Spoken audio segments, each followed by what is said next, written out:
read it yesterday, and then I wanted to read it today. There wasn't a video, so I had to take a different one that had the words on it. How long's the video? An hour. One's 49, one's an hour 20. Oh, okay. But I speed it up a little because the voices are like dog, jumped, over. Looks a little dark here. The dog jumped over the All right, we'll just go this way. Over the what? Lawn? Sean, you could grow a neck beard. Get like your inner Henry David Thoreau going here. You know, I was thinking yesterday, I was like, I get stubble sometimes, but if I shave everything except right at the bottom. Nope. I was thinking of it. Don't do it. I'm not going to do it. I was thinking of it. You're going to do it now. Don't do it. I was also thinking, Nathaniel Hawthorne, who we did not read, but author of Scarlet Letter, describes Thoreau as, Thoreau is as ugly as sin, long-nosed, queer-mouthed, and with uncouth and rustic, though courteous manners, corresponding very well with such an exterior, but his ugliness is of an honest and agreeable fashion and becomes him much better than beauty. You cannot back up on that. So, come Valentine's Day, Sean, your ugliness is of an honest and agreeable fashion. That could be a good statement to go with. Thoreau, what you're dealing with, Henry David Thoreau, he's born 1817. His birth name is David Henry Thoreau. He's named after an uncle of his that passed away shortly before his birth. And then he starts going by Henry David. He just switches it. It would be roughly when he's about 20 years old, 1837, 1838 would be roughly when he starts doing that. He's born in Concord, Massachusetts, so he's a New England writer. If you were to look him up on Wikipedia, they would probably list him as being an essayist, an abolitionist, philosopher, that kind of thing. Has a couple other jobs that he does throughout the course of his life. He's a land surveyor. He's big with environment. He would be like a living green person here in 2017. He would be showing up on HGTV for Tiny House Hunter. Finding that shack to live in the woods somewhere in New Hampshire or Vermont or whatnot. And he actually does the whole tiny house living experiment, which we will get into here in a little bit. Thoreau is not insulting, or Hawthorne is not insulting Thoreau with his looks or anything like that. Him and Hawthorne are actually pretty good friends. The literary circle that Thoreau is running around with would be Nathaniel Hawthorne would be a big member of it, and then also Ralph Waldo Emerson would be a big member of it, which we'll get into them here in a little bit. For those of you who are at A push, and I know you're not there yet, but by the time you get to 1830s, 1840s, you'll probably start talking about transcendentalism a little bit, so far as theory and philosophy, and that's where these guys would be coming in. New England in the 1800s, that's basically the hotbed of American literature, philosophy, and all that kind of stuff. You think about it, most of the colleges, universities, and things of that nature, they're in New England at this point. Philadelphia is certainly developing as a city. New York is certainly developing as a city. But the long-standing cities, institutions, things like that are primarily going to be in New England. So Thoreau is big with nature. He looks at nature as kind of being an extension of human spirit, human soul, and I think some of that kind of starts to be able to kind of come across with the civil disobedience. The complaints about Thoreau that most readers are going to have, number one, vocabulary, because it's just going to be a little bit different from 2017, and his syntax. He goes with lengthy, long-winded sentences. They tend to be repetitive.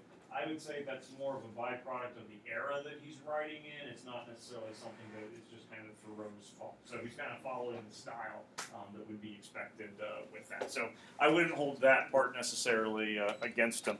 Brief little timeline, just so you kind of get an idea as to what's going on with him. He's born, mentioned to you, in 1817. In 1833 to 1837, he does go to Harvard, so he's young at this point, only 16 years old, but that would kind of be the norm because you're not going to be having a K through 12 school program or whatnot. If you were going to go off to college, it would basically be happening by the time you're 16 years old, maybe 17 or so at the latest. If you do go to college in the 1800s, especially at this point, 1830s, anyone have any idea what kind of careers would be opening up to you? Maybe about 4 or 5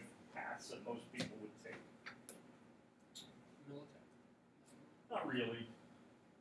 Oh wait, I was thinking it was 19. Never mind. Yeah, lawyer would definitely be one, and clergy would also be pretty high on that list. And then teacher slash like professor. Not like a lot would probably end up or I should say a lot of politicians would probably end up kind of coming from that route, but I don't think you would get quite as many as like this is going to be the career choice. D or M would kind of be the other one depending how you want to state it. Yeah, doctor or medical field. None of those things really appeal to Thoreau whatsoever, and teacher kind of being more in the professor route. His father actually runs a pencil factory. He's a pencil maker, so he does have that career option that he could fall back on, and I think it's New Hampshire that actually has like large amounts of graphite, so it makes sense that there would be a pencil factory there. But in 1838, he and his older brother John, I think is 4 years older than him, they actually open up a grammar school. So a lot of teachers would be kind of staying more that professor route at the Harvards and the Yales and things of that nature. But they open a grammar school, which is it's called the Concord Academy. It's actually pretty progressive, as using a lot more like modern teaching styles and tools and things like that, compared to the traditional one-room schoolhouse that would be taking place in 1838. The school closes, though, in 1841 when his older brother dies of tetanus. And Sean, this would be a reason to go for the neckbeard. His brother John gets tetanus because he nicks himself shaving and gets infected by it. So, just Well, he let it should go. have cleaned his razor. Did not clean it, I guess, as nicely as you should. He died shortly thereafter, and so the school ends up closing at that point. And that is when Hawthorne does end up working in the pencil factory for a little bit before moving in with Emerson. Mentioned to you Ralph Waldo Emerson, Thoreau, and really, if everyone basically today says Thoreau, where you put emphasis on the second syllable, the thought is it was probably pronounced more like thorough, like a thorough reading of Thoreau's text, but we just say Thoreau for whatever it's worth. He moves in with Ralph Waldo Emerson. Emerson does have a family, wife, 2 children. Emerson's 14 years older than Thoreau, is an established writer, thinker, publisher, editor, all those things, so very successful. But he kind of befriends Thoreau when Thoreau's at school at Harvard in the 1830s. He kind of becomes like the gardener maintenance man for Emerson and his property. Emerson has acres upon acres upon acres of land. So he has a lot of land to take care of. And so Thoreau helps him out with that. And he also tutors the children within the family quite a bit. We'll get into this moving to Walden Pond here in a little bit, but 1845 to 1847 is when he moves into his tiny house, which we'll get into. 1849 is when your document, Civil Disobedience, is published, and then 1854 is when he publishes his other most famous work, and rather than being an essay or pamphlet like Civil Disobedience, Walden is a full-length text, full-length book. It's kind of like a philosophical / autobiographical text about him in Walden Pond. And then at the age of 44 in 1862, when you would have the onset of the Civil War kind of taking place, he dies of bronchitis. And now comes good sailing is like his last line that he says before he takes his last breath.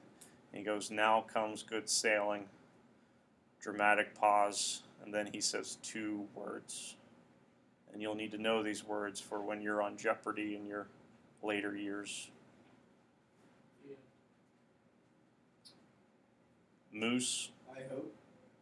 Pause. Indian. That's what he says. Moose and Indian. What does that have to do with anything? I don't know. North Hills, pride, tradition, excellence. Go Indians. Those were his last 2 words. Moose, Indian. Don't question me about it. Moose. M-O-O-S-E. Big, Yeah, the moose. elk, deer, caribou. I'm sure you're going to. I wouldn't, but you might. What are you trying to say, Emma? Walden Pond, and this becomes kind of big for where civil disobedience is coming from. Walden Pond is on Emerson's purchased property. It's about between 1.5 miles, 2 miles from his main home. Thoreau still working with Emerson, still being tutor, still doing maintenance and all that kind of stuff around the house. in 1845 does a 2-year experiment of simple living. So he's leaving behind the rigors and structures of society and basically moving into his cabin in the woods. He's not becoming a hermit. He's not isolating himself from everyone. He still is going into town and all that kind of stuff. But rather than sitting around the fireplace or in the den or in the parlor room and all that kind of stuff, playing checkers and chess and backgammon and having all your kings in the back row, he is going by himself. For a transcendentalist, this would make a fair amount of sense, and we'll kind of get into those traits here in a little bit. But he's doing simple living. So if you go up to the Emerson property today, you'll see there's a statue of Henry David Thoreau and his little hut that he would basically be living in. So for all intents and purposes, he's living in those 10 by 10 sheds that you could purchase outside of Home Depot or Lowe's, for a couple $100. It is furnished, so he's not like taking his sleeping bag and just sitting outside in the woods all by himself. But it's a pretty small, simple means. Fireplace, bed, little table, couple chairs, that's about it. So what he's doing a couple things. Number one, he's kind of embodying his philosophical viewpoints that it's better to become one with nature than be contaminated by the structures of everyday society. It's giving him an opportunity to kind of focus on his own personal writing and things like that. Civil disobedience is based from some experiences that he had in 1846 while this is going on. So it would not be a stretch to say the beginnings of civil disobedience probably take shape within his little humble abode that he would be living in 1845, 1846, parts of 1847. Transcendentalism. If you take Intro to Philosophy class in college, you'll probably do some study of Immanuel Kant among some others. He's a German philosopher. You could get a major in philosophy in college, and then you could have your deep thoughts about being unemployed, and I don't know, maybe feel better about them. You could minor in philosophy.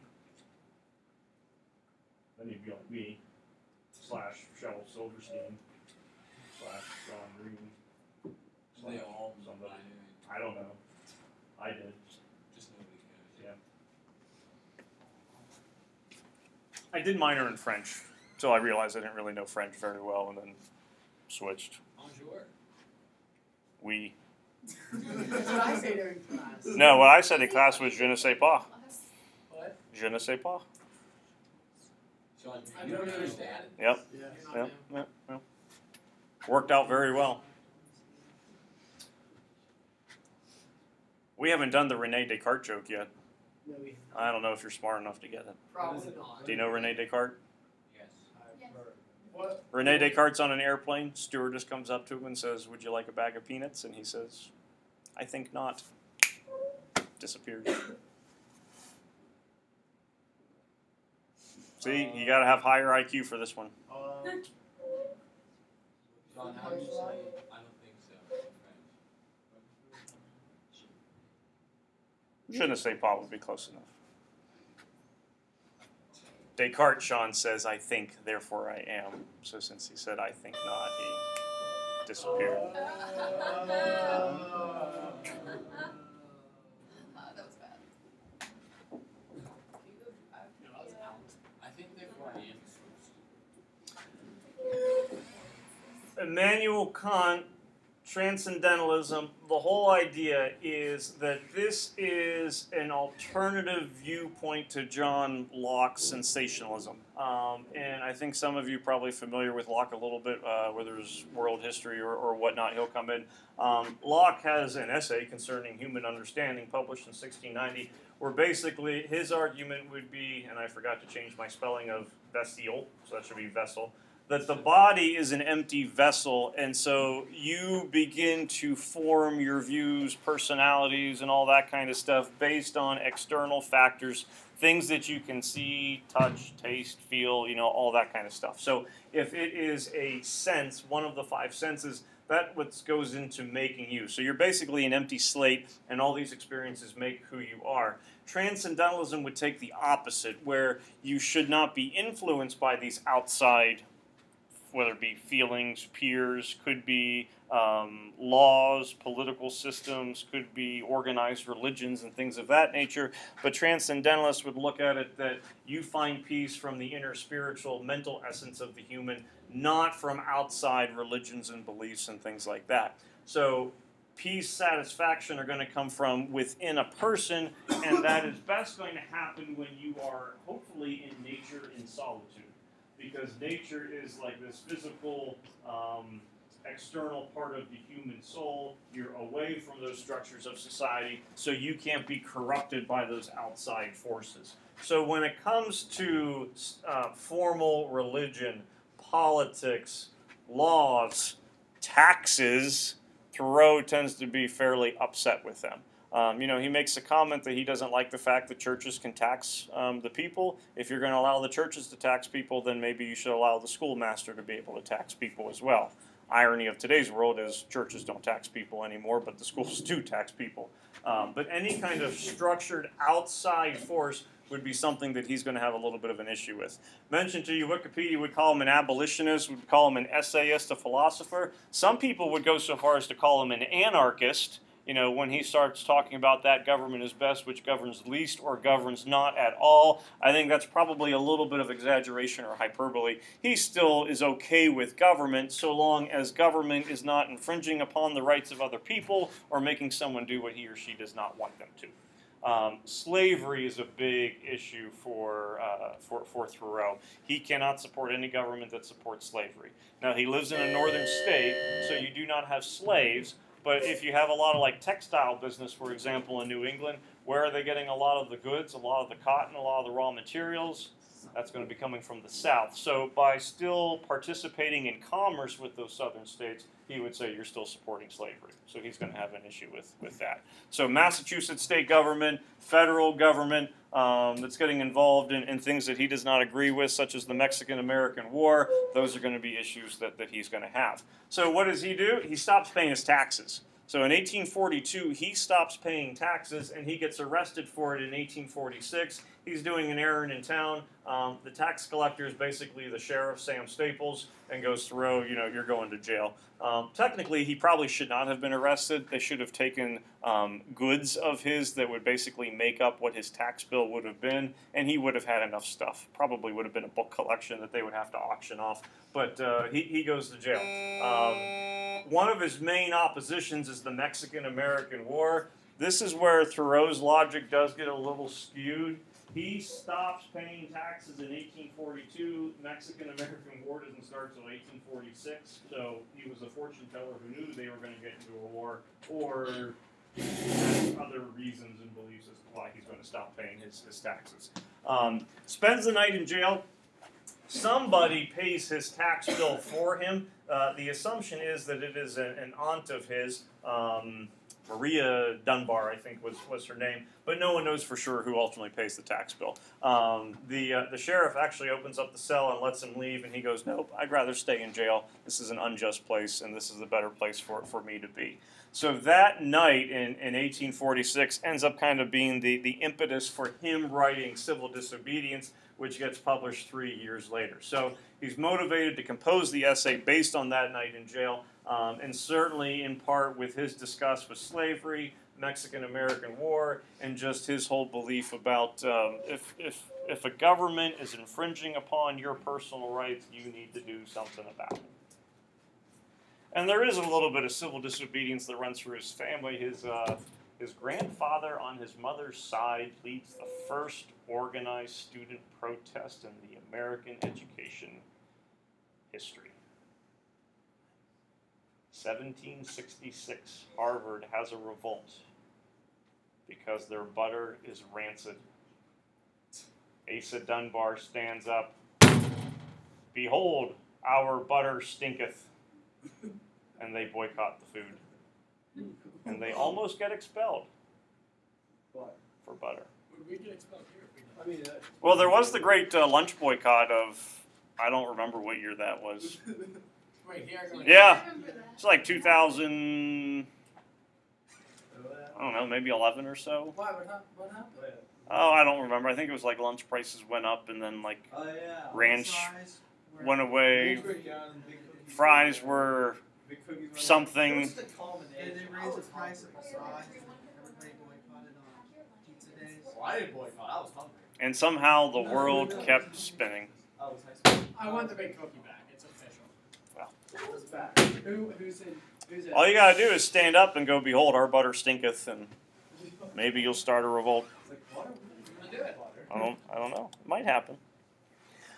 For civil disobedience, two of the people who probably do the most to help it is not just going to be Henry David Thoreau, but you have two folks who really like the text and view it as being inspirational. One of them being Martin Luther King Jr. And you think about Martin Luther King, what type of protest do you associate with him? Civil. What do you mean by civil? Like peaceful. Yeah, like a peaceful protest, a civil disobedience, sit-ins, marches, things of that nature. Thoreau is never saying that you should get pitchforks and torches and burn government buildings down. He's never advocating for violence or anything like that. So Martin Luther King Jr. is certainly a reader of civil disobedience and really does a lot to try to strengthen the influence. Anyone want to guess the other one on more of an international level? The Bible. The Bible does not take someone and go, by the way, we advocate reading civil disobedience. But yeah, it's Gandhi. So Gandhi and King, two of the leading advocates, protesters, 20th century, they're the ones who are really kind of trumping for civil disobedience to take place. So while you are reading it, certainly I can understand that you might get hung up in some areas based on vocabulary, word choice, but go back to what his main ideas, his main arguments are, what the main complaints would be. That would certainly be the stuff that's going to kind of help you. I know Elle's talking about rewriting the whole thing. That's probably not the route that you necessarily want to take. But I certainly would try to find a couple key points, or maybe you would say key passages, quotations that come up, per page, just to get a sense for what is going on. But certainly the whole idea of a manifest destiny, westward expansion that you're going to have when Polk is president, Taylor president in the 1840s, that's going to be something that Thoreau is going to have a big issue with. Does not like the right of taxing unless it's going for something that is going to be useful for the person. He certainly does not want to support a government that's going to be in a military government, taking land from other people, because everyone would certainly have some natural kind of rights that they would be allowed to have. So the viewpoints of King really aren't all that different. King certainly is dealing more with racial inequality that's taking place, but you're dealing with an unjust government in both of those situation scenarios. So not for tomorrow. Tomorrow we'll take a look at that synthesis question just so you can get a feel for what's going on with it. But Thursday's when we do that quiz. Quiz for this one is 25 points. It's a sad day for all I know. It is. Do you want a copy of Birmingham doing that, or you want to wait till Thursday? When's it? It's not going to be till next Wednesday, but I'm passing them out tomorrow, so if you want one now,